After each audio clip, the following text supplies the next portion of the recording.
Hi hello welcome back to my channel ಅನಿರೀಕ್ಷಿತ ಮದುವೆ ಭಾಗ 74. ಕಾರ್ ಹತ್ರ ಬಂದು ಎಲ್ಲಿಗೆ ಹೋಗೋಣ ಜಾಹ್ನವಿ, ನಮ್ಮನೆಗೆ ಹೋಗೋಣವಾ ಅಥವಾ ನಿಮ್ಮನೆಗೆ ಹೋಗೋಣವಾ ಅಂತ ಕೇಳ್ದ ಆರ್ಯ. ನಿಮ್ಮಿಷ್ಟ ಆರ್ಯನವ್ರೆ, ನೀವು ಎಲ್ಲಿಗೆ ಕರ್ಕೊಂಡು ಹೋದರೂ ನನಗೆ ಆನಂದನೇ ಅಂತ ಕಾರ್ನಲ್ಲಿ ಕೂತ್ಲು ಜಾಹ್ನವಿ. ಹಿಂದೆ ಬಂದ ಮನೋಜ್ ಅವರು ಆರ್ಯನವರ ಕಾರನ್ನ ಹಿಂಬಾಲಿಸ್ತಾ ಹೋದರು. ಇತ್ತ ಬಾಲನ್ ರಾತ್ರಿ ಶರ್ಮಿಳಾ ಮೇಲಿನ ಕೋಪದಿಂದ ಬೆಳ್ಳಂಬೆಳಗ್ಗೆ ಇರುವ ಫ್ಲೈಟ್ ಬುಕ್ ಮಾಡಿದ್ದ. ರಾತ್ರಿ ಇಡೀ ಯೋಚಿಸ್ತಲೇ ಇದ್ದ ಬಾಲನ್. ಚಿಕಿತ್ಸೆಯನ್ನು ಮಧ್ಯದಲ್ಲಿ ನಿಲ್ಲಿಸೋದು ಎಂದಿಗೂ ನಡೆದಿಲ್ಲ. ಆದರೆ ಈ ಶರ್ಮಿಳಾ ಕೋಪದಿಂದ ಏನು ಮಾಡ್ತಾಳೋ ತಿಳಿಯದಂತೆ ಮಾಡ್ತಿದ್ದಾಳೆ. ಇನ್ನು ಆ ಪ್ರತಾಪ್ ವರ್ಮನನ್ನು ಮತ್ತು ತನ್ನನ್ನು ಅರುಂಧತಿ ಹತ್ತಿರದಿಂದ ಯಾರು ಬದುಕಿಸಲು ಸಾಧ್ಯ ಇಲ್ಲ. ಶರ್ಮಿಳಾ ಕೂಡ ರೂಮ್ಗೆ ಹೋಗಿ ಯೋಚಿಸ್ತಾ ಇರುವಷ್ಟರಲ್ಲಿ ನಿದ್ದೆ ಬರಲಿಲ್ಲ. ನಾನು ಬಾಲನ್ ವಿಷಯದಲ್ಲಿ ಮಾತನಾಡಿದ್ದು ಸರಿನಾ ತಪ್ಪಾ ಅಂದ್ಕೊಳ್ತಾ ಮಲಗಿದ್ಲು. ಅರುಂಧತಿ ಬಂದು ತನ್ನ ಗಂಟಲನ್ನು ಹಿಸುಕಿ ಕೊಲ್ಲಲು ನೋಡೋದು, ಅರುಂಧತಿ ಪ್ರತಾಪ್ ವರ್ಮನನ್ನು ಮೇಲಿಂದ ಕೆಳಗಡೆ ತಳ್ಳಿದ ಹಾಗೆ ಒಂದೇ ಸಮಯಕ್ಕೆ ಕನಸುಗಳು ಬೀಳ್ತಾ ಇತ್ತು. ನಿದ್ದೆಯೇ ಬರಲಿಲ್ಲ. ಕಣ್ಬಿಟ್ಟು ನೋಡುವಷ್ಟರಲ್ಲಿ ತಾನು ಬೆಡ್ ಮೇಲೆ ಇದ್ದು ಬೆಳಗಾಗಿದೆ. ಶರ್ಮಿಳಾ ಎದ್ದು ರಾತ್ರಿ ನನ್ನ ಮಾತುಗಳಿಗೆ ಬಾಲನ್ ಹೊರಟು ಹೋಗ್ತಾನೋ ಏನೋ ಅಂದ್ಕೊಂಡು ದಡಬಡ ಅಂತ ಎದ್ದು ಫ್ರೆಶ್ ಆಗಿ ಬಾಲನ್ ಹತ್ರ ಬಂದಳು ಶರ್ಮಿಳಾ ಬರೋ ಅಷ್ಟರಲ್ಲಿ ಬಾಲನ್ ರೆಡಿಯಾಗಿ ಇದ್ದ. ಅವನು ಶಿಷ್ಯರು ಒಂದು ಲಗೆ ತಗೊಂಡು ಹೋದರು. ಮತ್ತೆ ಬಾಲನ್, ನೀನು ನಿಜವಾಗಿಯೂ ಹೋಗ್ತಿದೀಯಾ? ನಾನೇನೋ ಕೋಪದಲ್ಲಿ ಅಂದರೆ ನೀನು ನಿಜವಾಗಿಯೂ ಹೋಗ್ತೀನಿ ಅಂತ ರೆಡಿಯಾಗಿದೆಯಾ? ಸಾರಿ ಬಾಲನ್. ಶರ್ಮಿಳಾ, ನಿನಗೆ ಕೋಪ ಬಂದರೆ ಏನಾದರೂ ಅಂತೀಯಾ? ನಾನು ನೀನು ಏನು ಮಾಡಿದರೂ ಸುಮ್ಮನೆ ಬಿದ್ದಿರಬೇಕು ಅಂತೀಯಾ ಅಷ್ಟೇ ತಾನೇ ಅಂದ.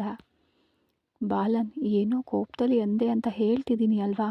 ನೀನು ಎಲ್ಗೂ ಹೋಗಬೇಡ ಪ್ರತಾಪ್ ವರ್ಮನಿಗೆ ಸಂಪೂರ್ಣವಾಗಿ ಗುಣವಾಗೋವರೆಗೂ ಇಲ್ಲೇ ಇರಬೇಕು ಬಾಲನ್ ಅಂದ್ಲು ಶರ್ಮಿಳಾ. ನನ್ನ ಮೈಯಲ್ಲಿ ಅರಿತಿರೋದು ಕೂಡ ರಕ್ತಾನೆ. ನನಗೆ ಪೌರುಷ ಕೋಪ ಅನ್ನೋದು ನಿನಗಿಂತ ಹೆಚ್ಚಾಗೇ ಇದೆ. ಪ್ರೀತಿಸಿದವಳಲ್ವಾ ಅಂತ ನೀನು ಏನೇ ಅಂದರೂ ನಾನು ಏನು ಅಂದೆ ಸುಮ್ಮನಿದ್ದೆ. ಅದಕ್ಕೆ ನಿನಗೆ ನಾನು ಹಗುರವಾಗಿ ಕೀಳಾಗಿ ಕಂಡೆ ಅಲ್ವಾ ಅಂದ ಬಾಲನ್. ಈಗ ಅದೆಲ್ಲ ಅನಗತ್ಯ. ನೀನು ಮೊದಲು ಒಂದು ಮಾತು ಹೇಳು. ನೀನು ಇಲ್ಲಿ ಇರ್ತೀಯಾ ಇರಲ್ವಾ? ಈ ಎರಡರಲ್ಲಿ ಯಾವುದಾದ್ರೂ ಒಂದನ್ನು ಹೇಳು ಅಂತ ಸೀರಿಯಸ್ ಆಗಿ ಕೇಳಿದ್ಲು. ನೀನು ಫೋನ್ ಮಾಡಿದ ತಕ್ಷಣ ನಿನ್ನ ಮೇಲಿನ ಪ್ರೀತಿಯಿಂದನೇ ಅಲ್ವಾ ನನ್ನ ಎಲ್ಲ ಕೆಲಸಗಳನ್ನು ಬಿಟ್ಟು ಇಲ್ಲಿಗೆ ಬಂದೆ. ಅಂಥದ್ರಲ್ಲಿ ನನ್ನ ಮಾತಿನ ಮೇಲೆ ನಂಬಿಕೆ ಇಲ್ದಿದ್ದಾಗ ನಾನು ಇಲ್ಲಿ ಹೇಗಿರಲಿ? ನೀನೇ ಹೇಳು ಶರ್ಮಿಳಾ. ನೀನು ಅರುಂಧತಿ ಇದ್ದಾಳೆ ಅಂತ ಹೇಳಿದಾಗ ನಾನು ನಂಬಲಿಲ್ಲ. ಸರಿ ಬಿಡು, ನಿಧಾನವಾಗಿ ನಿನಗೆ ನಂಬಿಸೋಣ ಅಂದ್ಕೊಂಡೆ. ಆದರೆ ರಾತ್ರಿ ನೀನು ಆಡಿದ ಮಾತುಗಳು ಮಾತ್ರ ನನಗೆ ಇಷ್ಟ ಆಗಲಿಲ್ಲ. ಪ್ರತಾಪ್ ವರ್ಮ ತೆಗೆದ್ರು ನಾನು ಬೇಕಂತಲೇ ಇಲ್ಲೇ ಉಳ್ಕೊಂಡಿದ್ದೀನಿ ಅನ್ನುವಂತೆ ಮಾತನಾಡಿದೆ. ನಾನು ಯಾಕೆ ಬೇಕಂತ ಇರ್ತೀನಿ ಹೇಳು? ನಾನು ಕೇರಳದಲ್ಲಿದ್ದರೆ ದಿನಕ್ಕೆ ಎಷ್ಟು ಸಂಪಾದಿಸ್ತೀನಿ ನಿನಗೆ ಗೊತ್ತಾ? ಅದನ್ನೆಲ್ಲ ನಿನಗಾಗಿ ನಾನು ಬಿಟ್ಟು ಬಂದಿದ್ದೀನಿ. ನಾನು ಪ್ರತಾಪ್ ವರ್ಮನಿಗೆ ಹಣಕ್ಕಾಗಿ ವೈದ್ಯಕೀಯ ಚಿಕಿತ್ಸೆ ಮಾಡಲ್ಲ ಅಂತ ನಿನಗೆ ಮೊದಲೇ ಹೇಳಿದ್ದೆ ಅಲ್ವಾ ಶರ್ಮಿಳಾ? ಬಾಲನ್, ನೀನು ಬೇಕಂತಾನೆ ಇದೆಯಾ ಅಂತ ನಾನೇನೂ ಅನ್ನಲಿಲ್ಲ. ನನಗಿದ್ದ ಟೆನ್ಷನ್ನಲ್ಲಿ ಏನೋ ಅಂದ್ಬಿಟ್ಟೆ. ರಾತ್ರಿಯೆಲ್ಲ ನಿನ್ನ ಬಗ್ಗೆನೇ ಯೋಚಿಸ್ತಾ ನನಗೆ ನಿದ್ದೆನೇ ಬರಲಿಲ್ಲ ಗೊತ್ತಾ? ಎಲ್ಲಿ ನೀನು ಹೊರಟು ಹೋಗ್ತೀಯೋ ಅಂತ ಬೆಳಗ್ಗೆ ಬೇಗ ರೆಡಿಯಾಗಿ ಬಂದೆ. ಈ 1 ತಿಂಗಳಲ್ಲಿ ನೀನು ನನಗೆ ತುಂಬ ರೂಢಿಯಾಗಿಬಿಟ್ಟಿದೀಯ. ನನಗಿದ್ದ ಕೋಪದಲ್ಲಿ ನಿನ್ನ ಮೇಲೆ ಕಿರ್ಚಾಡಿದೆ. ನನ್ನ ಕ್ಷಮಿಸು ಬಾಲನ್. ಇನ್ನೊಂದು ಸತಿ ಹೀಗೆ ನಡೆಯದಂತೆ ನೋಡ್ಕೊಳ್ತೀನಿ. ನನ್ನನ್ನು ನಂಬು ಬಾಲನ್. ಈಗಿರುವ ಪರಿಸ್ಥಿತಿಯಲ್ಲಿ ನೀನು ಕೂಡ ನನ್ನನ್ನು ಒಂಟಿ ಮಾಡಿ ಹೋಗ್ತೀಯಾ ಹೇಳು ಅಂತ ದೀನವಾಗಿ ಅಂದರೆ ವಿನಯದಿಂದ ಕೇಳಿದ್ಲು ಶರ್ಮಿಳಾ. ಹಾಗೆ ಬೇಡ್ಕೊಂಡ್ಳು. ಬಾಲನ್ಗೆ ಏನು ಹೇಳಬೇಕೋ ತಿಳಿಲಿಲ್ಲ. ಗುರುಗಳೇ, ಟೈಮ್ ಆಗ್ತಿದೆ ಬನ್ನಿ ಅಂದರು ಅವನ ಶಿಷ್ಯರು. ಶರ್ಮಿಳಾ ತಕ್ಷಣ ನಿಮ್ಮ ಗುರುಗಳು ಪ್ರಯಾಣ ಕ್ಯಾನ್ಸಲ್ ಆಗಿದೆ, ಲಗೇಜ್ನ ಒಳಗಡೆ ಇಡಿ ಅಂತ ಹೇಳಿದ್ಲು ಶರ್ಮಿಳಾ. ಅವರಿಗೆ ಏನೂ ಅರ್ಥವಾಗದೆ ಬಾಲನ್ ಕಡೆ ನೋಡಿದರು. ಒಳಗಡೆ ಇಡಿ ಅಂತ ಕಣ್ಗಳಿಂದನೇ ಸನ್ನೆ ಮಾಡ್ದ ಬಾಲನ್ ಹಾಗೆ ಹೇಳಿದ ತಕ್ಷಣ ಬಾಲನ್ ನೋಡ್ದ ಹಾಗೆ ಶರ್ಮಿಳಾ ಕನ್ನಿಂಗ್ ಸ್ಮೈಲ್ ಅಂದರೆ ಒಂದು ಕುತಂತ್ರದ ನಗುವನ್ನು ಬೀರಿದ್ಲು. ಥ್ಯಾಂಕ್ ಯು ಬಾಲನ್ ಅಂದ್ಲು ಶರ್ಮಿಳಾ. ನೀನು ಅಷ್ಟು ಕೋಪವಾಗಿರಲು ಕಾರಣ ಏನು? ನಿಜವಾಗಿ ಅಲ್ಲಿ ಏನು ನಡೀತು ಅಂತ ಕೇಳ್ದ ಬಾಲನ್. ಈ ಮಧ್ಯೆ ನಾನು ಅಂದ್ಕೊಂಡಿದ್ದು ಯಾವುದೂ ನಡೀತಿಲ್ಲ, ಸರಿ ಹೋಗ್ತಿಲ್ಲ. ಬದಲಾಗಿ ನನಗೆ ಇಷ್ಟವಿಲ್ಲದ ಕೆಲಸಗಳೇ ನಡೀತಾ ಇವೆ. ಮತ್ತು ನಾನು ಹಳೆಯ ಶರ್ಮಿಳಾ ತರಹ ಬರಬೇಕು ಅಂದರೆ ಏನು ಮಾಡಬೇಕು ಹೇಳು ಬಾಲನ್ ಅಂತ ಕೇಳಿದ್ಲು ಶರ್ಮಿಳಾ ಬಾಲನನ್ನು. ನಾನು ಹೀಗೆ ಹೇಳ್ತಿದ್ದೀನಿ ಅಂತ ನಿನಗೆ ಕೋಪ ಬರಬಹುದು, ಆದರೆ ನಾ ಹೇಳ್ತಿರೋದು ಮಾತ್ರ ನಿಜ ಶರ್ಮಿಳಾ. ಆ ಮನೆಯಲ್ಲಿ ಅರುಂಧತಿ ಆತ್ಮ ಇರೋವರೆಗೂ ನೀನು ಏನೇ ಮಾಡಿದರೂ ಅದು ಕೈಗೂಡಲ್ಲ. ಅಷ್ಟೇ ಅಲ್ಲ, ನಿನಗೆ ಎಲ್ಲವೂ ಉಲ್ಟಾಗಿಯೇ ನಡೆಯುತ್ತೆ. ನಾನು ಏನು ಮಾಡಬೇಕು ಹೇಳಿ ಅಂದರೆ ನನ್ನನ್ನು ಹೆದರಿಸುವ ಮಾತುಗಳನ್ನು ಆಡ್ತೀಯಲ್ಲ ಬಾಲನ್. ನೀನು ಹೆದರ್ತೀಯ ಅಂತ ನಾನು ಸುಳ್ಳು ಹೇಳಿ ನಿನ್ನನ್ನು ಮೋಸ ಮಾಡಲು ಸಾಧ್ಯ ಇಲ್ಲ ಅಂದ ಬಾಲನ್. ಅರುಂಧತಿ ಎಷ್ಟೋ ದಿನಗಳಿಂದ ಇಲ್ಲೇ ಇದ್ದಾಳೆ ಅಂತ ಹೇಳ್ತಿದ್ಯಾ ಅಲ್ವಾ ಬಾಲನ್. ಆಗಿಂದ ಅವಳು ಏನೂ ಮಾಡಲಿಲ್ಲ ಅಲ್ವಾ, ಮತ್ತು ಈಗ ಯಾಕೆ ಹೀಗೆ ಮಾಡ್ತಿದ್ದಾಳೆ ಅಂತ ಕೇಳಿದ್ಲು. ಇನ್ನಷ್ಟು ದಿನಗಳು ಅವಳಿಗೆ ಶಕ್ತಿ ಇದ್ದಿರಲಿಲ್ಲ ಶರ್ಮಿಳಾ, ಅದಕ್ಕೆ ಏನು ಮಾಡಲಿಲ್ಲ. ಆದರೆ ಈ ಮಧ್ಯೆ ಅರುಂಧತಿಗೆ ಯಾರಿಂದಲೂ ಶಕ್ತಿ ಬಂದಂತೆ ಆಗಿದೆ. ನಿಮ್ಮ ಮೇಲಿರುವ ಕೋಪವನ್ನೆಲ್ಲ ಈಗ ತೋರಿಸ್ಕೊತಿದ್ದಾಳೆ. ಯಾರಿಂದ ಶಕ್ತಿ ಬಂದಿರಬಹುದು ಅಂತೀರಾ ಬಾಲನ್. ಈ ಮನೆಗೆ ಹೊಸದಾಗಿ ಕಾಲಿಟ್ಟವರಿಂದಲೇ ಇದು ಆಗಿರಬಹುದು ಅನ್ನೋದು ನನ್ನ ಅನುಮಾನ ಅಂದ ಬಾಲನ್. ಈ ಮನೆಗೆ ಹೊಸದಾಗಿ ಕಾಲಿಟ್ಟವ್ರು ಯಾರಿದ್ದಾರೆ? ಆ ಜಾಹ್ನವಿ ಒಬ್ಬಳೇ ಅಲ್ವಾ? ಈ ಮನೆಗೆ ಕಾಲಿಟ್ಟಿದ್ದು ಜಾಹ್ನವಿಯಿಂದ ಶಕ್ತಿ ಬಂದಿರುತ್ತಾ ಅಂತ ಕೇಳಿದ್ಲು ಶರ್ಮಿಳಾ. ಖಂಡಿತ ಅದೇ ಆಗಿರುತ್ತೆ ಶರ್ಮಿಳಾ. ನಿಜವಾಗಿಯೂ ಆರ್ಯನ್ ಮತ್ತು ಜಾಹ್ನವಿ ಮದುವೆ ನಡೆಯೋದಕ್ಕೆ ಕಾರಣ ಕೂಡ ಅರುಂಧತಿಯೇ ಇರಬಹುದು ಅಂದ. ನೀನು ಹೇಳ್ತಾ ಇರೋದು ಕೇಳ್ತಿದ್ರೆ ನನಗೆ ಭಯ ಆಗ್ತಿದೆ ಬಾಲನ್. ಇಷ್ಟೆಲ್ಲ ತಿಳಿದಿದ್ರು ನೀನು ನನ್ನನ್ನು ಬಿಟ್ಟು ಹೋಗಬೇಕು ಅಂತ ಹೇಗೆ ಅಂದ್ಕೊಂಡೆ ಬಾಲನ್? ನಾನು ಹೋಗಬೇಕು ಅಂತ ಏನೂ ಅಂದ್ಕೊಳ್ಳಿಲ್ಲ, ನೀನೇ ಹೋಗು ಅಂದಿದ್ದು. ನನ್ನನ್ನು ಹಾಗೆ ಮಾತಾಡುವಂತೆ ಮಾಡಿದ್ದು ಕೂಡ ಅರುಂಧತಿಯೇ ಇರಬಹುದು ಅಲ್ವಾ ಬಾಲನ್. ಏನು ಶರ್ಮಿಳಾ, ನಾನು ಹೇಳಿದ ವಿಷಯಗಳು ನಿನಗೆ ಜೋಕಾಗಿ ಕಾಣಿಸ್ತೀವಿಯಾ ಅಂದ. ನೀನು ಇಷ್ಟೆಲ್ಲ ಹೇಳಿದ ಮೇಲೆ ನಿನ್ನನ್ನು ಹೇಗೆ ಅನುಮಾನಿಸ್ತೀನಿ ಬಾಲನ್. ಇನ್ನು ಮುಂದೆ ನೀನು ಏನು ಹೇಳಿದರೂ ನಾನು ನಿನ್ನ ಮಾತಿಗೆ ಎದುರು ಮಾತನಾಡಲ್ಲ, ನೀನು ಹೇಳ್ದಂತೆಯೇ ಮಾಡ್ತೀನಿ ಅಂದ. ನಾ ಹೋಗ್ತಿದ್ದೇನೆ ಅಂತ ಪ್ರತಾಪ್ ಅವ್ರ ಮನೆಗೆ ಹೇಳಿದೆಯೇ ಶರ್ಮಿಳಾ? ರಾತ್ರಿ ಹೇಳಿದೆ, ಯಾಕೆ ಅಂತ ಕೇಳಿದ್ಲು. ನಾನು ಹೋಗ್ತಿದ್ದೇನೆ ಅಂದ ತಕ್ಷಣ ಸಂತೋಷದಿಂದ ರಾತ್ರಿಯೆಲ್ಲ ಚೆನ್ನಾಗಿ ನಿದ್ದೆ ಮಾಡಿರಬಹುದು ನಿನ್ನ ಗಂಡ ಪ್ರತಾಪ್. ನಾನು ಹೋದ್ನಾ ಇಲ್ವಾ ಅಂತ ನಿನಗಾಗಿ ಕಾಯ್ತಿರ್ತಾನೆ. ನೀ ಹೋಗಿ ಈ ಬ್ಯಾಡ್ ನ್ಯೂಸ್ ಬೇಗ ಹೇಳು ಅಂತ ಅನ್ನಕ್ಕ ಬಾಲನ್. ನೀನು ಅಂದ್ಕೊಂಡ ಹಾಗೆ ಏನೂ ಇರಲ್ಲ. ಸರಿ, ನೀನು ಹೋಗಿ ಏನು ಮಾಡಬೇಕು ಅಂತ ಯೋಚಿಸು ಅಂತ ಹೇಳಿ ಹೊರಟ್ಲು. ಶರ್ಮಿಳಾ ಹೋದ ತಕ್ಷಣ ಬಾಲನ್ ರೂಮ್ಗೆ ಹೋದ. ಆರ್ಯನ್ ಜೊತೆಗೆ ಈತ ಜಾಹ್ನವಿ ನಿಮ್ಮಿಷ್ಟ ಅಂದಿದ್ಲು, ಆದರೆ ಆರ್ಯನ್ ಎಲ್ಲಿ ಕರ್ಕೊಂಡು ಹೋಗ್ತಾನೋ ಅಂತ ನೋಡ್ತಿದ್ದಾಳೆ. ಜಾಹ್ನವಿಗೆ ಮನಸ್ಸಿನಲ್ಲಿ 2 ದಿನ ತನ್ನ ಅಣ್ಣನ ಹತ್ರ ಇರಬೇಕು ಅಂತ ಅನಿಸಿತ್ತು. ಹಾಗೆ ಹೇಳಿದರೆ ಆರ್ಯನ್ ಎಲ್ಲಿ ಏನು ಅನ್ಕೊತಾನೋ ಬೇಜಾರು ಮಾಡ್ಕೋತಾನೋ ಅಂತ ಹೇಳಲಿಲ್ಲ. ಆದರೆ ಆರ್ಯನ್ ಜಾಹ್ನವಿಯನ್ನೇ ಗಮನಿಸ್ತಾ ಕಾರ್ ಡ್ರೈವ್ ಮಾಡ್ತಾ ಇದ್ದ. ಜಾಹ್ನವಿ ಹೊರಗಡೆ ನೋಡ್ತಾ ಇದು ನಮ್ಮ ಮನೆಗೆ ಹೋಗೋ ದಾರಿ ಥರ ಇಲ್ವಲ್ಲ ಅಂತ ಬೇಸರದಿಂದ ಡಲ್ಲಾಗಿ ಕೂತಿದ್ಲು. ಹಿಂದೆ ಬರ್ತಾ ಇದ್ದ ಮನೋಜ್ ಕೂಡ ಆರ್ಯನ್ ಅವರ ಮನೆಗೆ ಕರ್ಕೊಂಡು ಹೋಗ್ತಿದ್ದಾನೆ ಅನಿಸುತ್ತೆ ಅಂದ್ಕೊಂಡು ಅವನಿ ಆರ್ಯನ್ ಜಾಹ್ನವಿಯನ್ನು ಅವ್ರ ಮನೆಗೆ ಕರ್ಕೊಂಡು ಹೋಗ್ತಿದ್ದಾನೆ, ನಾವು ನಮ್ಮ ಮನೆಗೆ ಹೋಗೋಣವಾ ಅಂದ. ಯಾಕಣ್ಣ, ಅಣ್ಣನ ಮನೆಗೆ ನಾವು ಅಲ್ಲಿಗೆ ಹೋಗೋಣ ಅಂದ್ಲು. ಅದಲ್ಲ ಅವನಿ, ನಾನು ಇಷ್ಟರವರೆಗೆ ಆರ್ಯನ್ ಮನೆಗೆ ಹೋಗೇ ಇಲ್ಲ. ಇಷ್ಟರವರೆಗೆ ಹೋಗದಿದ್ರೆ ಏನಂತೆ, ಈಗ ಹೋಗೋಣ ಅಣ್ಣ ಅಂದ್ಲು ಅವನಿ. ಮನೋಜ್ ಅವರನ್ನೇ ಫಾಲೋ ಮಾಡ್ಕೊಂಡು ಬರ್ತಿರೋದನ್ನು ನೋಡಿದ ಆರ್ಯ, ಇವರು ನಮ್ಮ ಹಿಂದೆ ಬರ್ತಿದ್ದಾರಾ ಅಂತ ಪಕ್ಕಕ್ಕೆ ಕಾರ್ ನಿಲ್ಲಿಸ್ದ. ಮನೋಜ್ ಬಂದು ಏನಾಯಿತು ಆರ್ಯನ್ ಅಂತ ಕೇಳ್ದ. ನೀವು ಎಲ್ಗೂ ಬರಬೇಡಿ, ನನ್ನನ್ನು ಫಾಲೋ ಮಾಡ್ತಿದ್ದೀರಾ, ನಾವು ಬರ್ತೀವಿ, ಆದರೆ ನೀವು ಮನೆಗೆ ಹೋಗಿ ಅಂದ. ಯಾವ ಮನೆಗೆ ಆರ್ಯನ್, ನಮ್ಮ ಮನೆಗ ಅಥವಾ ನಿಮ್ಮ ಮನೆಗ ಅಂತ ಕೇಳ್ದ ಮನೋಜ್. ನಿನಗೆ ಎಲ್ಲಿಗೆ ಹೋಗಬೇಕು ಅಂತ ಅನಿಸಿದರೆ ನೀನು ಅಲ್ಲಿಗೆ ಹೋಗು, ಆದರೆ ನಮ್ಮನ್ನು ಮಾತ್ರ ಡಿಸ್ಟರ್ಬ್ ಮಾಡಬೇಡ ಅಂದ. ಸರಿ ಆರ್ಯನ್, ನಿಮಗಾಗಿ ನಮ್ಮ ಮನೆ ಹತ್ರ ಕಾಯ್ತಿರ್ತೀನಿ ಬನ್ನಿ ಅಂತ ಹೇಳಿ ಹೊರಟರು ಅವನಿ ಮತ್ತು ಮನೋಜ್. ನೀವು ನನ್ನನ್ನು ಎಲ್ಲಿ ಕರ್ಕೊಂಡು ಹೋಗ್ತಿದ್ದೀರಾ ಆರ್ಯನ್ ಅವರೇ, ನಂಗೆ ಅರ್ಥನೇ ಆಗ್ತಿಲ್ಲ ಅಂದ್ಲು ಜಾಹ್ನವಿ. ಹೋಗ್ತಿದ್ದೀವಲ್ವ ಬಂಗಾರ, ಯಾಕಷ್ಟು ತರಾತುರಿ ನಿಂಗೆ ಅಂತ ಹೇಳಿ 1 ಗಂಟೆಯ ಪ್ರಯಾಣದ ನಂತರ ಒಂದು ಫಾರ್ಮ್ ಹೌಸ್ ತರಹ ಕಾಣಿಸ್ತಿರುವ ಜಾಗದಲ್ಲಿ ಕಾರ್ ನಿಲ್ಲಿಸಿದನು ಆರ್ಯ. ಆರ್ಯನ್ ಅವರೇ, ನಾವು ಎಲ್ಲಿಗೆ ಬಂದಿದ್ದೀವಿ ಅಂತ ಕೇಳಿದ್ಲು ಜಾಹ್ನವಿ. ಆರ್ಯನ್ ಕಾರ್ ಇಳಿದು ಜಾಹ್ನವಿ ಕಡೆ ಬಂದು ಕಾರ್ನ ಡೋರು ಓಪನ್ ಮಾಡಿ ಇಳಿ ಜಾಹ್ನವಿ ಅಂದ.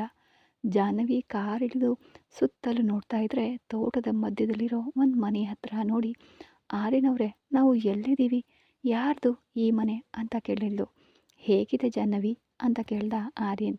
ಸುತ್ತಲೂ ತೋಟ, ಮಧ್ಯದಲ್ಲಿ ಮನೆ, ನೋಡೋಕ್ಕೆ ತುಂಬ ಹಿತವಾಗಿ ಪ್ರಶಾಂತವಾಗಿ ಇದೆ ಅಂದ್ಲು. ಅಂತ ಹೇಳಿದ್ಲು. ಇದೇ ಆರ್ಯನ್ ಅವರೇ, ಇಂಥ ಜಾಗದಲ್ಲಿದ್ದರೆ ಮನಸ್ಸು ಎಷ್ಟು ಪ್ರಶಾಂತವಾಗಿರುತ್ತೆ ಅಲ್ವಾ ಅಂದ್ಲು. ಅದಕ್ಕೆ ಅಲ್ವಾ ನಾನು ನಿನ್ನನ್ನು ಇಲ್ಲಿಗೆ ಕರ್ಕೊಂಡು ಬಂದಿದ್ದು. ಜಾಹ್ನವಿ ಬಾ ಒಳಗೆ ಹೋಗೋಣ ಅಂತ ಜಾಹ್ನವಿನ ಕರ್ಕೊಂಡು ಒಳಗಡೆ ಹೋಗ್ತಿರ್ಬೇಕಾದ್ರೆ, ಇರಿ ಯಜಮಾನ್ರೆ ಅಂತ ಆರತಿಯನ್ನು ತಗೊಂಡು ಬಂದ್ಲು ಸೀತಮ್ಮ. ಇವರು ಸೀತಮ್ಮ. ಜಾಹ್ನವಿ ಈ ಫಾರಮ್ ಹೌಸ್ ನೋಡ್ಕೊಳ್ತಾ ಇರ್ತಾಳೆ ಅಂತ ಹೇಳಿ, ಇವಾಗ ಇದೆಲ್ಲ ಯಾಕೆ ಸೀತಮ್ಮ ಅಂದ ಆರ್ಯನ್. ಅದೇನು ಹಂಗಂತೀರ ಯಜಮಾನ್ರೆ, ಮೊದಲನೇ ಸಲ ನೀವು ಹೆಂಡತಿ ಕರ್ಕೊಂಡು ಬಂದಿದ್ದೀರಾ ಅಂತ ಆರತಿ ಬೆಳಗಿ ಒಳಗಡೆ ಹೋಗಿ ಅಮ್ಮನವ್ರೆ ಅಂತ ಹೇಳಿ ಹೊರಗಡೆ ಹೋದ್ಲು. ಜಾಹ್ನವಿ ಹೊರಗಡೆ ಹೋಗ್ತಿದ್ದ ಹಾಗೆ ಎದುರುಗಡೆ ಗೋಡೆ ಮೇಲೆ ಜಾಹ್ನವಿ ಮತ್ತು ಆರ್ಯನ್ ಇಬ್ಬರು ಒಟ್ಟಿಗೆ ಇರೋ ದೊಡ್ಡ ದೊಡ್ಡ ಫೋಟೋಗಳು ಗೋಡೆಗೆ ಹಾಕಲಾಗಿತ್ತು. ಜಾಹ್ನವಿಗೆ ಅದನ್ನು ನೋಡಿದ ತಕ್ಷಣ ತುಂಬಾ ಖುಷಿಯಾಗಿ, ಆರ್ಯನ್ ಅವರೇ, ನಮ್ಮ ಫೋಟೋ ಇಲ್ಲಿದೆಯಲ್ಲ, ಏನಿದು ಅಂತ ಕೇಳಿದ್ಲು. ನಮ್ಮ ಫಾರ್ಮ್ ಹೌಸ್ನಲ್ಲಿ ನಮ್ಮ ಫೋಟೋ ಇರುತ್ತೆ, ಮತ್ತು ಇನ್ಯಾರ ಫೋಟೋ ಇರುತ್ತೆ ಅಂತ ನಗ್ತಾ ಜಾಹ್ನವಿನ ಕರ್ಕೊಂಡು ಹೋಗಿ ಸೋಫಾದಲ್ಲಿ ಕೂರಿಸಿ, ಸೀತಮ್ಮ ಜ್ಯೂಸ್ ತಗೊಂಡು ಬಾ ಅಂದ. ಜಾಹ್ನವಿ ಹಾಲ್ನಲ್ಲಿ ಎಲ್ಲ ನೋಡ್ತಾ, ಆರ್ಯನ್ ಅವರೇ, ಇದನ್ನು ನೋಡಿದರೆ ಹೊಸದಾಗಿ ಅನ್ನಿಸ್ತಿದೆ, ಯಾವಾಗ ಕೊಂಡ್ಕೊಂಡ್ರಿ ಅಂತ ಕೇಳಿದ್ಲು. ನನಗೆ ತಿಳಿದ ಮಟ್ಟಿಗೆ ಅವನು ಈ ಮಧ್ಯೆನೇ ಹೊಸದಾಗಿ ಕಟ್ಸಿದ್ದ ಜಾಹ್ನವಿ. ಅವನಿಗೆ ಏನೋ ಅರ್ಜೆಂಟ್ ಅವಶ್ಯಕತೆ ಬಂದು ಮಾರಿದರೆ ನಾನು ಕೊಂಡ್ಕೊಂಡೆ. ಇದು ನನ್ನ ಫಾರಮ್ ಹೌಸ್ ಅಲ್ಲ, ನಿಂದು, ನಿನ್ನ ಹೆಸರಲ್ಲೇ ಕೊಂಡ್ಕೊಂಡಿದ್ದೀನಿ ಅಂತ ಹೇಳ್ದ. ತಕ್ಷಣ ಜಾಹ್ನವಿ ಆಶ್ಚರ್ಯಪಟ್ಟು ಹೋದ್ಲು. ನನ್ನ ಹೆಸರಲ್ಲಿ ಕೊಂಡ್ಕೊಂಡ್ರಾ? ಹಾಗಾದರೆ ಅದಕ್ಕೇನಾ ನೀವು ಮೊನ್ನೆ ನನ್ನ ಹತ್ರ ಪೇಪರ್ಸ್ ಮೇಲೆ ಸೈನ್ ಮಾಡಿಸಿದ್ದು ಅಂತ ಕೇಳಿದ್ಲು. ಆರ್ಯನ್ ಹ್ಞೂ ಅಂತ ನಗ್ತಾ, ನೀನು ಒಂದು ಮಾತು ಕೂಡ ಹೇಳ್ದೆ ಸೈನ್ ಮಾಡಿದೆ ಅಲ್ವಾ, ಆದರೂ ನೀನು ಯಾಕೆ ಆರ್ಯನ್ ಅವರೇ, ಯಾಕೆ ಅಂತ ಒಂದು ಮಾತು ಕೂಡ ಕೇಳಲೇ ಇಲ್ವಲ್ಲ, ಯಾಕೆ ಅಂದ ಆರ್ಯ ಜಾಹ್ನವಿಯನ್ನು. ನೀವು ನನ್ನ ಕೈಯಲ್ಲಿ ಸೈನ್ ಮಾಡಿಸ್ಕೊಂಡು ಏನು ಮಾಡ್ತೀರಾ ಆರ್ಯನ್ ಅವರೇ ಅಂದ್ಲು. ನನ್ನ ಮೇಲೆ ಅಷ್ಟೊಂದು ನಂಬಿಕೆನ ಜಾಹ್ನವಿ? ನಿಮ್ಮ ಮೇಲೆ ನಂಬಿಕೆ ಇರದೆ ಮತ್ತು ಇನ್ಯಾರ ಮೇಲೆ ನಂಬಿಕೆ ಇರುತ್ತೆ ಆರ್ಯನ್ ಅವರೇ ಅಂದ್ಲು. ಸೀತಮ್ಮ ಜ್ಯೂಸ್ ತೊಗೊಂಡು ಬಂದು ತಕ್ಷಣ ಅದನ್ನು ಇಸ್ಕೊಂಡು, ತಗೋ ಜಾಹ್ನವಿ ಅಂತ ಜಾಹ್ನವಿಗೆ ಕೊಟ್ಟ. ನೀವು ತಗೊಳ್ಳಿ ಆರ್ಯನ್ ಅವರೇ ಅಂತ ಇಬ್ಬರು ಕೂಡ ಜ್ಯೂಸ್ ಕುಡಿದು ಗ್ಲಾಸನ್ನು ಸೀತಮ್ಮನಿಗೆ ಕೊಟ್ಟರು. ಮಧ್ಯಾಹ್ನದ ಅಡುಗೆಗೆ ಏನು ಮಾಡಲಿ ಯಜಮಾನ್ರೆ ಅಂತ ಕೇಳಿದ್ಲು ಸೀತಮ್ಮ. ಜಾಹ್ನವಿ ಊಟ ಮಾಡ್ಕೊಂಡು ಹೋಗೋಣವಾ ಅಂತ ಕೇಳ್ದ ಆರ್ಯನ್. ಇಲ್ಲಿಂದ ನನಗೆ ಹೋಗೋಕ್ಕೆ ಮನಸ್ಸೇ ಇಲ್ಲ ಆರ್ಯನ್ ಅವರೇ, ಆದರೆ ನಮಗೋಸ್ಕರ ಅಲ್ಲಿ ಅಣ್ಣ ಕಾಯ್ತಿರ್ತಾನೋ ಏನೋ ಅಲ್ವಾ ಅಂದ್ಲು.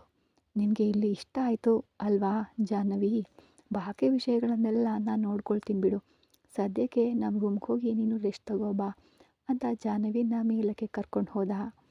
ಮೇಲೆ ಒಂದು ಸೈಡಿದ್ದ ರೂಮ್ ಮುಂದೆ ಬಂದು ನಿಂತ್ಕೊಂಡ ಆರ್ಯನ್. ರೂಮ್ ಡೋರ್ ಓಪನ್ ಮಾಡದೆ ಹಾಗೆ ನಿಂತ್ಕೊಂಡಿದ್ದೀರಲ್ಲ, ಯಾಕೆ ಆರ್ಯನ್ ಅವರೇ ಅಂದ್ಲು. ಈ ರೂಮ್ ಡೋರ್ ಮಾಮೂಲಿಯಾಗಿ ಓಪನ್ ಆಗಲ್ಲ ಜಾಹ್ನವಿ, ನಮ್ಮಿಬ್ಬರಲ್ಲಿ ಯಾರಾದರೂ ಒಬ್ಬರು ಮೇಲೆ ಇರೋ ಕ್ಯಾಮ್ರಾ ಮುಂದೆ ನಿಂತ್ಕೊಂಡ್ರೆ ಮಾತ್ರ ಓಪನ್ ಆಗುತ್ತೆ ಅಂತ ಹೇಳ್ದ. ಯಾಕೆ ಆರ್ಯನ್ ಅವರೇ ಈ ಥರ ಇಟ್ಟಿದ್ದೀರಾ, ಈ ರೂಮ್ ಒಳಗಡೆ ನೀನು ನಾನು ಬಿಟ್ಟು ಇನ್ಯಾರೂ ಬರಬಾರ್ದು ಅಂತ ಆ ಥರ ಮಾಡಿದ್ದೀನಿ ಜಾಹ್ನವಿ ಅಂತ ಹೇಳ್ತಾ ಡೋರ್ ಓಪನ್ ಆಗ್ತಿದ್ದ ಹಾಗೆ ಒಳಗಡೆ ಹೋದರು. ರೂಮ್ ಒಳಗಡೆ ಕರ್ಕೊಂಡು ಹೋಗ್ತಿದ್ದ ಹಾಗೆ ರೂಮ್ನಲ್ಲಿ ಎದುರುಗಡೆ ಆರ್ಯನ್ ಜಾಹ್ನವಿ ಹಣೆಗೆ ಪ್ರೀತಿಯಿಂದ ಮುತ್ತು ಕೊಟ್ಟಿರೋ ಫೋಟೋ ಗೋಡೆಗೆ ತಗ್ಲಾಕಲಾಗಿತ್ತು. ಜಾಹ್ನವಿ ಅದನ್ನು ನೋಡಿ ಆಶ್ಚರ್ಯಪಟ್ಟು ರೂಮ್ನಲ್ಲಿರೋ ಫೋಟೋಗಳನ್ನೆಲ್ಲ ನೋಡ್ತಾ, ನಿಮಗೆ ಈ ಫೋಟೋಗಳೆಲ್ಲ ಎಲ್ಲಿ ಸಿಕ್ಕಿದ್ವೋ ಅಂತ ಕೇಳಿದ್ಲು. ಎಲ್ಲೋ ಎಲ್ಲೋ ಸಿಗೋದೇನು, ಇಲ್ಲಿದ್ರೆ ಸಾಲದೆ ಬಂಗಾರ ಅಂತ ತನ್ನ ಹೃದಯವನ್ನು ತೋರಿಸ್ತಾ ಜಾಹ್ನವಿ ಹತ್ರ ಬಂದು, ನಿಮ್ಮ ಹೃದಯದಲ್ಲಿ ನಾನು ಯಾವಾಗಲೂ ಇರ್ತೀನಿ ಅಂತ ನನಗೆ ಗೊತ್ತು ಬಿಡಿ ಆರ್ಯನ್ ಅವರೇ, ಆದರೆ ಈ ಫೋಟೋಗಳನ್ನೆಲ್ಲ ಯಾವಾಗ ತೆಗೆದ್ರಿ ಅಂತ ಕೇಳಿದ್ಲು. ನಮಗೆ ಗೊತ್ತಾಗದ ಹಾಗೆ ನಿನ್ನ ಫೋಟೋ ತೆಗೆದು ಕೆಲವು ಫೋಟೋಗಳನ್ನು ನನಗೆ ಆವಾಗ ಕಳಿಸ್ತಾ ಇದ್ಲು, ಕೆಲವು ಫೋಟೋಗಳನ್ನು ನಾನೇ ತೆಗೆದಿದ್ದು ಅಂದ. ಕಳ್ಳ, ನನಗೆ ಖಂಡಿತ ಕಳಿಸ್ಲೇ ಇಲ್ಲ, ಅವಳು ಸಿಗಲಿ, ಅವಳ ಕತೆ ನೋಡ್ಕೊಳ್ತೀನಿ ಅಂದ್ಲು ಜಾಹ್ನವಿ. ನಿನಗೆ ಕಳಿಸಿದರೆ ನೀನು ಎಲ್ಲೋ ಬೈತೀಯ ಅನ್ನೋ ಭಯಕ್ಕೆ ನಿನಗೆ ಕಳಿಸಿಲ್ಲ ಬಿಡು, ನೀನು ಇವಾಗ ಬೈದೆ ಅನ್ಕೋ, ಇಂಥ ಸುಂದರವಾದ ಫೋಟೋಗಳನ್ನು ಮತ್ತೆ ತೆಗೆಯಲ್ಲ ಅವಳು, ನನಗೂ ಕಳಿಸಲ್ಲ ಅಂದ. ಸರಿ ಬೇಡ ಅಂದ್ರಿ ಅಲ್ವಾ, ಅದಕ್ಕೆ ಏನು ಅನ್ನಲ್ಲ ಬಿಡಿ ಅಂತ ರೂಮ್ನಲ್ಲಿರೋ ಬಾಕಿ ಫೋಟೋಗಳನ್ನು ನೋಡ್ತಾ, ರೂಮ್ ತುಂಬ ನಮ್ಮ ಫೋಟೋಗಳನ್ನೇ ತುಂಬಿಟ್ಟಿದ್ದೀರಲ್ಲ ಆರ್ಯನ್ ಅವರೇ ಅಂದ್ಲು. ಈ ರೂಮ್ ಒಳಗಡೆ ನಮ್ಮನ್ನು ಬಿಟ್ಟು ಬೇರೆ ಯಾರೂ ಬರಲ್ಲ ಜಾನು. ಇದು ನಮ್ಮ ಪರ್ಸ್ನಲ್ ರೂಮ್. ನಾನು ಬಂದಾಗ ಸೀತಮ್ಮ ಒಬ್ಬಳೇ ಬಂದು ಕ್ಲೀನ್ ಮಾಡಿ ಹೋಗ್ತಾಳೆ. ಯಾಕೆ ಆರ್ಯನವ್ರೆ ಈ ಥರ ಕಟ್ಸಿದ್ದೀರಾ? ಈ ರೂಮ್ ಒಳಗಡೆ ನೀನು ನಾನು ಬಿಟ್ಟು ಇನ್ಯಾರೂ ಬರಬಾರ್ದು ಅಂತ, ಹಾಗೆ ನಮ್ಮನ್ನು ಯಾರೂ ಡಿಸ್ಟರ್ಬ್ ಮಾಡಬಾರ್ದು ಅಂತ ಈ ಥರ ಮಾಡಿಸಿದ್ದು ಅಂದ ಆರ್ಯ. ಸರಿ, ನಮ್ಮದು ಇನ್ನೊಂದು ರೂಮ್ ಇದೆ, ತೋರಿಸ್ತೀನಿ ಬಾ ಅಂತ ಆ ರೂಮ್ನ ಇನ್ನೊಂದು ಸೈಡ್ ಇದ್ದ ರೂಮ್ ಒಳಗಡೆ ಕರ್ಕೊಂಡು ಹೋಗಿ ತೋರಿಸ್ತಾ ಬಾಲ್ಕನಿಗೆ ಹೋದರು. ಬಾಲ್ಕನಿಯಿಂದ ಹೊರಗಡೆ ನೋಡಿದರೆ ತೋಟ ತುಂಬ ದೂರದವರೆಗೂ ಕಾಣಿಸ್ತಾ ಇತ್ತು. ಆರ್ಯನವ್ರೆ ಈ ತೋಟ ತುಂಬಾ ದೊಡ್ಡದಾಗಿದೆ ಅಲ್ವಾ ಅಂದ್ಲು. ಹೌದು ಜಾನ್ವಿ, ಸಾಯಂಕಾಲ ನೋಡೋಕ್ಕೆ ಹೋಗೋಣವಾ ಅಂದ. ಆರ್ಯನವ್ರೆ ಅಣ್ಣ ನಾವು ಬರ್ತೀವಿ ಅಂತ ಕಾಯ್ತಿರ್ತಾನೋ ಏನೋ, ಒಂದ್ಸಲ ಕಾಲ್ ಮಾಡಿ ಹೇಳೋಣವಾ ಅಂತ ಕೇಳಿದ್ದು. ನಾವು ಹೋಗಿದ್ರೆ ನಿಮ್ಮ ಅಣ್ಣನೇ ಕಾಲ್ ಮಾಡ್ತಾನೆ ಬಿಡು ಅಲ್ವಾ, ಆವಾಗ ಹೇಳಿದ್ರೆ ಆಯಿತು. ಬಿಡು ಜಾನು, ನೀನು ಬಾ, ರೆಸ್ಟ್ ತಗೋ ಅಂದ ಆರ್ಯ. ಅಣ್ಣ ಮನೆಯಲ್ಲಿ ಕಾಯ್ತಿರ್ತಾನೆ ಅಲ್ವಾ, ನಾವು ಸಾಯಂಕಾಲ ಬರ್ತೀವಿ ಅಂತ ಹೇಳಿದರೆ ಏನಾಗುತ್ತೆ ಆರ್ಯನವ್ರೆ? ಫೋನ್ ಮಾಡು ಅಂದರೆ ಯಾಕೆ ಮಾಡ್ತಿಲ್ಲ ಅಂತ ಯೋಚನೆ ಮಾಡ್ತಾ ಬೆಡ್ ಮೇಲೆ ಕೂತ್ಕೊಂಡ್ಳು. ಜಾನ್ವಿ ಪಕ್ಕದಲ್ಲಿ ಕೂತು, ನೀನು ಜಾಸ್ತಿ ಯೋಚನೆ ಮಾಡಬಾರ್ದು ಬಂಗಾರ, ಹಾಗಂತ ಡಾಕ್ಟರ್ ಹೇಳಿದ್ದಾರೆ ಅಲ್ವಾ. ಜಾಹ್ನವಿ, ನೀನು ಯಾವುದರ ಬಗ್ಗೆ ಅಷ್ಟೊಂದು ಯೋಚನೆ ಮಾಡ್ತಿದೀಯಾ? ಏನೂ ಇಲ್ಲ ಬಿಡಿ ಆರ್ಯ ಅವರೇ ಅಂತ ಹೇಳಿ ಬೆಡ್ ಮೇಲೆ ಮಲ್ಕೊಂಡ್ಳು. ಆರ್ಯನ್ ಕೂಡ ಜಾಹ್ನವಿ ಪಕ್ಕದಲ್ಲಿ ಮಲ್ಕೊಂಡು, ಆರ್ಯನ್ ಮಲಗ್ತಿದ್ದ ಹಾಗೆ ಜಾಹ್ನವಿ ಇನ್ನೊಂದು ಸೈಡ್ ತಿರುಗ್ತಾ ಇದ್ರೆ ಅವಳನ್ನು ತಿರುಗಲು ಬಿಡದೆ ಗಟ್ಟಿಯಾಗಿ ಹಿಡ್ಕೊಂಡು, ಯಾಕೆ ಜಾಹ್ನವಿ ಮುನಿಸ್ಕೊಂಡಿದೀಯಾ? ನಿನ್ನ ಮನಸ್ಸಿನಲ್ಲಿ ಏನಿದೆ ಅಂತ ಹೇಳಿದ್ರೆ ತಾನೇ ನಂಗೆ ಗೊತ್ತಾಗೋದು ಅಂದ. ನನ್ನ ಮನಸ್ಸಿನಲ್ಲಿ ಏನಿದೆ ಅಂತ ನಿಮಗೆ ಗೊತ್ತು, ಹಾಗಂತ ನನಗೆ ಗೊತ್ತು ಬಿಡಿ ಆರ್ಯ ಅವರೇ ಅಂದ್ಲು. ಮತ್ತೆ ನಿನ್ನ ಮನಸ್ಸಿನಲ್ಲಿ ಏನಿದೆ ಅಂತ ನನಗೆ ಗೊತ್ತಿರುವಾಗ ನಿನಗೂ ನನ್ನ ಮನಸ್ಸಿನಲ್ಲಿ ಏನಿದೆ ಅಂತ ಗೊತ್ತಾಗಬೇಕಿತ್ತು ಅಲ್ವಾ ಅಂದ. ನಿಮಗಿರುವಷ್ಟು ಬುದ್ಧಿವಂತಿಕೆ ನನಗೆ ಎಲ್ಲಿದೆ ಬಿಡಿ ಅಂದ್ಲು.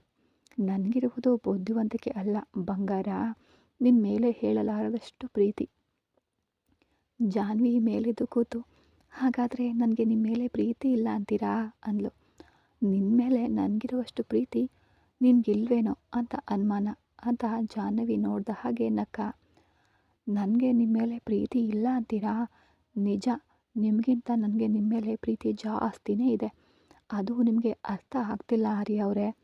ಆರ್ಯನ್ ಜಾಹ್ನವಿನ ತನ್ನ ಮಡ್ಲಲ್ಲಿ ಕೂರಿಸ್ಕೊಂಡು ಅಷ್ಟೊಂದು ಪ್ರೀತಿ ಇದ್ದಿದ್ರೆ ನಾನು ಏನು ಮಾಡಿದ್ದೀನಿ ಅಂತ ನಿಮಗೆ ಗೊತ್ತಾಗ್ತಿತ್ತು ಅಲ್ವಾ ಜಾನು? ಅಂದರೆ ನೀವು ನಮ್ಮ ಅಣ್ಣನಿಗೆ ಕಾಲ್ ಮಾಡಿ ಹೇಳಿದ್ರಾ ಅಂತ ಖುಷಿಯಿಂದ ಕೇಳಿದ್ಲು. ಇಲ್ಲಪ್ಪ ಅಂತ ತಲೆ ಅಲ್ಲಾಡಿಸಿದ ಆರ್ಯನ್.